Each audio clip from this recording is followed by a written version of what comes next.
قلبك مفتوح أمام من ومغلق أمام من؟ أظن أن القلب مفتوح دائما أمام الأشياء الجميلة، يعني أغلقه ضد القبح. أي عقل نحتاجه؟ نحتاج إلى عقل متسامح وأيضا عملي. للأسف. شنو الشيء اللي ما شبع الشوف منه؟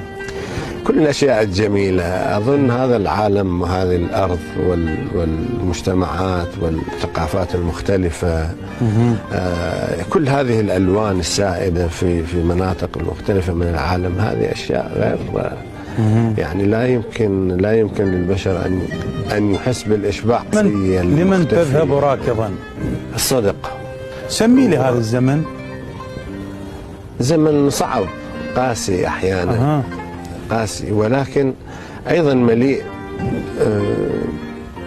بالصادقين، مليء بالمضحين، وبنفس الوقت مليء بالقسوة. يعني الوجه الأمامي، الوجه المترف وراء حياة قاسية أصلا. نعم، أنا عشت حياة قاسية.